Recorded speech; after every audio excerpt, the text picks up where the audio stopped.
बड़े हृदय का आदमी ही ऐसा कह सकता है। यहाँ पर चौकियां पड़ी हुई हैं और इस चौकियों पर खड़ा मैं चौकीदार हूँ, लेकिन मेरे गुरुदेव जमीन पर बैठे हुए हैं, ये जमींदार हैं। इसलिए इनका कद बड़ा होता है, इनका पद बड़ा होता है, इनका वचन बड़ा होता है। इसकी इनकी जो संस्कार है इनके दिए हुए वही हम सब कवियों में है और उसी का हम लोग अनुपालन करते हैं।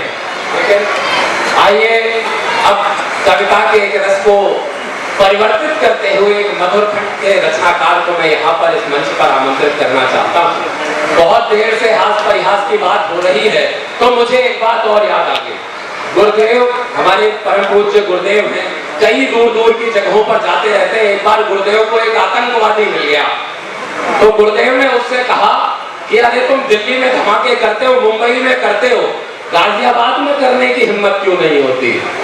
तो वो आतंकवादी गुरुदेव से तो परिचित नहीं था, लेकिन गुरुदेव से परिचित ना होने के बाद भी गुरुदेव से बोला कि दिल्ली में हमें खतरा महसूस नहीं होता बम लगाने में, महाराष्ट्र में बम लगाने में खतरा महसूस नहीं होता, लेकिन सुना है कि गाजियाबाद में कोई यति नरसिंहानंद सरस्वती नाम से एक संत रहते हैं। भाई साहब, हमारे पूरे अलकायदे में किसी की हिम्मत नहीं पड़ती है कि गाजियाबाद की तरफ आंख उठा करके देख ले। जब वो शौर्यशाली पुरुष यहाँ पर उपस्थित रहता है तब यहाँ पर हम लोग सुरक्षित होकर के कविता पढ़ते हैं और उसी सुरक्षा की भावना में देश की राजधानी होती है दिल्ली, लेकिन देश का जो हृदय कहा जाता है उसे कहा जाता है मध्य प्रदेश को।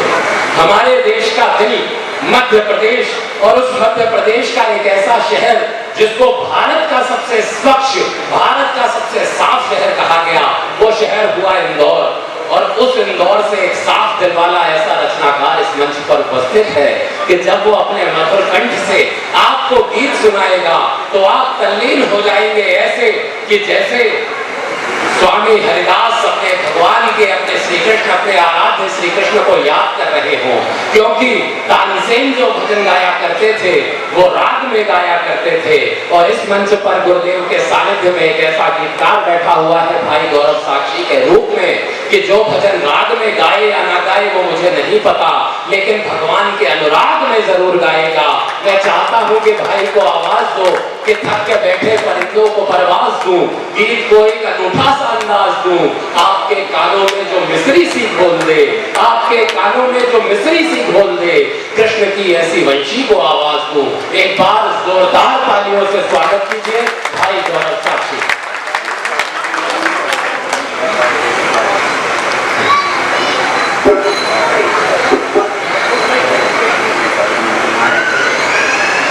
गुरुदेव के श्री चरणों में प्रणाम करता हूँ, माँ भगवती को प्रणाम करता हूँ। पिछली बार अमित शर्मा भैया के आदेश पर मैं उपस्थित हुआ था और गुरुदेव का जो स्नेह मिला, मैं घोषणा भी कहता हूँ और मैं स्वीकार भी करता हूँ कि जितना स्नेह मुझे इस कार्यक्रम में मिला है इतना स्नेह मुझे कहीं पर भी नहीं मिला। एक बार तालियां बजाकर मुझे आशीर्वाद दीजिए। नारी शक्ति मेरे सामने बैठी है, मुझे गीत के लिए आमंत्रित किया गया है, लेकिन मेरा बहुत एक मन है 4 पंक्तियां सुनाने का गुरुदेव। मेरी बेटी है गुरुदेव 3 वर्ष की।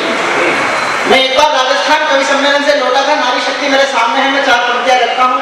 मेरी बेटी ने कुछ मांगा गुरुदेव, और वो मांग मुझे लगता है कि हर एक नारी शक्ति की, हर एक बिटिया की होनी चाहिए। मैं पंक्तियां रखता हूँ आपका आशीर्वाद में। स्वागत स्वागत। क्या कहती है मेरी बेटी 3 वर्ष की? कोई उपहार क्यों नहीं लाए, मेरा श्रृंगार क्यों नहीं लाए? और मांग सच्ची हो तो आशीर्वाद देना। मेरा श्रृंगार क्यों नहीं लाए, मेरी बेटी की बस यही जिद है, मेरी बेटी की बस यही जिद है, आप तलवार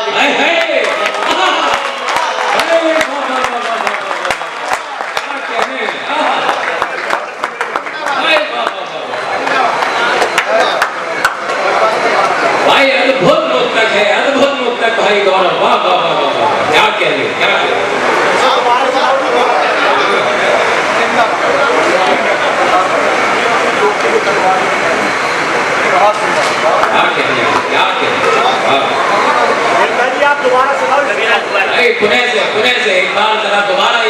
होना चाहिए।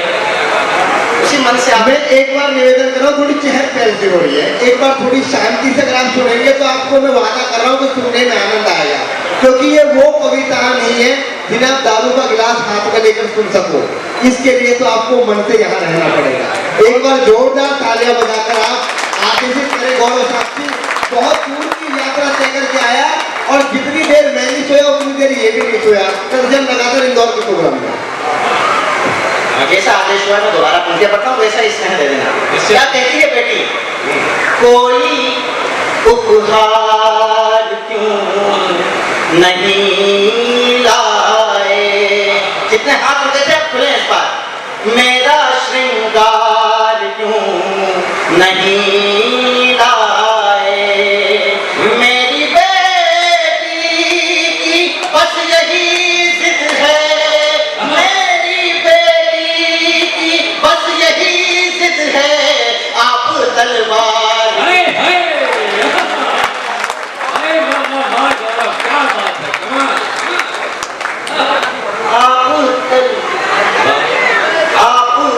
गुरुदेव के श्री चरणों में बैठे हैं हम और क्या शिक्षा ले रहे हैं, क्या मार्गदर्शन मिल रहा है। उसके 100,000 रख लो, गुरुदेव का आदेश है। अरे हाँ, क्या बात, ये बिटिया की तलवार के लिए, वाह, क्या बात। हाँ, चार पंक्तियां गुरुदेव की शिक्षा की पढ़ता हूँ। गुरुदेव क्या सीख देते हैं हम सभी को, क्या सीख लेना है। उसके 100,000 पढ़ लेना, या कि बस वेद 4 पढ़ लेना। और क्या पढ़ना? और ज्यादा न पढ़ सको जो तुम, और ज्यादा न पढ़ सको जो तुम, सिर्फ गीता का सार पढ़ लेना। क्या कह रहे हैं, वाह वाह वाह, अरे क्या कमाल, कमाल है, सिर्फ 4 पंक्तियां और सुनाता हूँ। आदरणीय भाई ने एक बात कही, भैया ने एक बात कही। गुरुदेव आपके श्री चरणों में 4 पंक्तियां विशेष रूप से रखता हूँ। जैसे दानी है दान से ऊंचा, जैसे दानी है दान से ऊंचा, कर्म है तत्व ज्ञान से ऊंचा, कर्म है तत्व ज्ञान से ऊंचा। भागवत ने हमें सिखाया है, मुझे विश्व शरणों में बात कहता हूँ। भागवत ने हमें सिखाया है, धर्म है हर विधान से।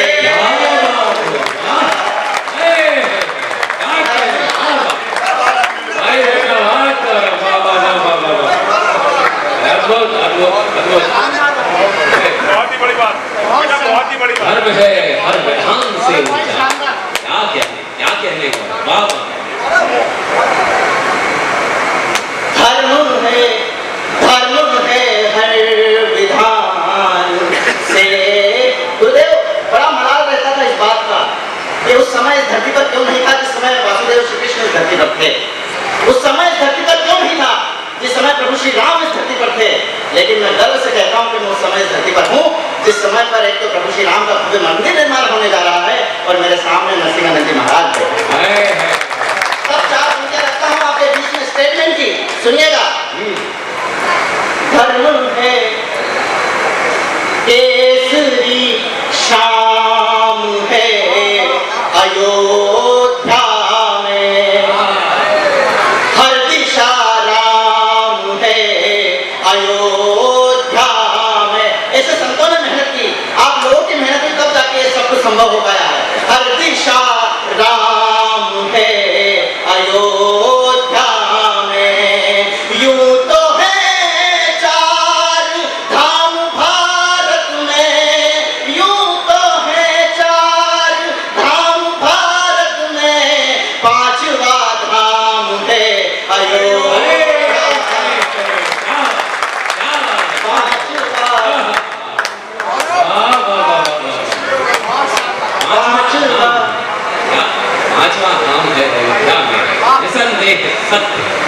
क्योंकि समय की अपनी सीमा है, मैं आधा गीत पढ़ने राम को मैंने कैसे देखा गुरुदेव? राम होना सहज तो नहीं है, मगर राम क्या है? मैं गुरुदेव में राम को देखता हूँ, सामने बैठे हैं, जैसे संगीत बांस में आए, सूर्य जैसे प्रभात में आए, राम जाने के राम जी कैसे आज शबरी निवास में आए। राम होना सहज तो नहीं है, मगर वो सहज जो गया हो वही राम है। राम होना सहज तो नहीं है, मगर वो सहज जो गया हो वही राम है। पंख के मध्य भी खिलखिलाता हुआ, पंख के मध्य भी खिलखिलाता हुआ, वो चलत जो गया हो वही राम है। राम और राम को राम है। राजमहलों से विनती नहीं की कभी, राजमहलों से विनती नहीं की कभी, आम जन को ही संग में मिलाते चले।